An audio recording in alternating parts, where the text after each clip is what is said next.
आता भाजपचा राजीनामा झाल्यानंतर काल प्रमुख सगळे आमच्या कार्यकर्त्याचा मेळा गारगोटीमध्ये संपन्न झाला।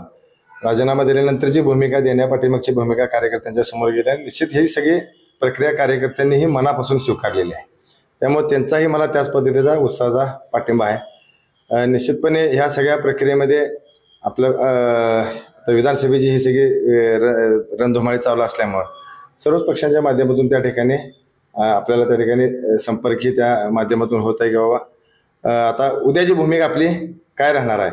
निश्चित पुन्हा एकदा सर्व कार्यकर्त्यांच्या बरोबर चर्चा करून आम्ही त्या येत्या भविष्यातल्या राजकारणासाठी आम्ही त्या ठिकाणी निर्णय घेणार आहोत। मुळात ज्यावेळी मी सुरुवातच माझी त्या काँग्रेस पक्षामधून झालेली होती, त्याच्यामुळे काँग्रेसमध्येच राहावं अशा पद्धतीची भूमिका सर्व नेते मंडळींची निश्चितपणे त्या ठिकाणी आहे।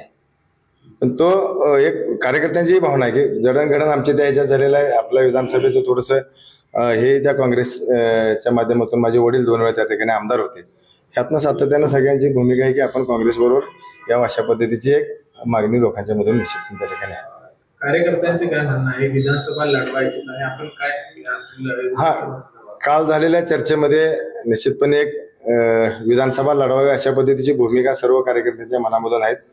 ते होत असताना सुद्धा आता भारतीय जनता पार्टीतून ज्यावेळेला माझा प्रवेश झाला त्यावेळी सुद्धा ती भूमिका घेऊनच त्या ठिकाणी आपली प्रवेश झाला होता, जो झाला नाही। त्याच्यानंतरच्या आता ह्या पुढच्या काळामध्ये सुद्धा आपण विधानसभा लढवावी ही संपूर्ण सगळ्याच कार्यकर्त्यांची मनापासूनची इच्छा आहे। त्या दृष्टीनं आपण उमेदवारी मिळवावी, आता महाविकास आघाडी असेल किंवा अन्य याच्यातून उमेदवारी मिळवावी ह्यासाठी प्रयत्न करावा अशा पद्धतीचे सूर त्या मीटिंगमधून त्या ठिकाणी समोर आले। गेली 10 वर्ष भाजपची राज्यात सत्ता आहे, तुम्ही पण त्या सत्तेचा भाग होता।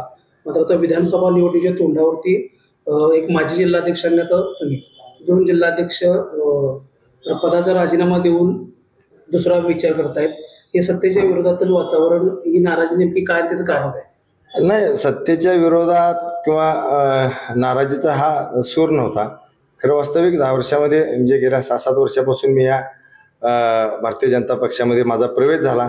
त्यावेळेला सुद्धा प्रवेश होत असताना काही आपल्याला बोललं गेलं होतं की विधानसभेच्या दृष्टीने असेल किंवा अन्य सगळीच एकंदरीत बांधणी करत असताना जी काय आपल्याला तिथं अपेक्षित मदत होती, ती मदत मिळणं अपेक्षित होतं, ती थोडीशी कुठंतरी त्याची कमतरता आली आणि त्याच्या माध्यमातून खरं वास्तविक राजकीय दृष्ट्या त्या ठिकाणी त्याचा फार मोठा आम्हाला उपयोग झाला नाही। म्हणून हा निर्णय मला या ठिकाणी कार्यकर्त्यांच्या इच्छेखातर त्या ठिकाणी किंवा कारण का सत्तेच्या माध्यमातून लोकांची जर कामं झाली तरच आपण त्या ठिकाणी टिकू शकतो, ही एक भावना लोकांची होती। त्या भावनेचा आदर करून आम्ही त्या ठिकाणी राजीनामा दिलेला आहे। अशाच ताज्या अपडेटसाठी महासत्ता न्यूजला सबस्क्राईब करा।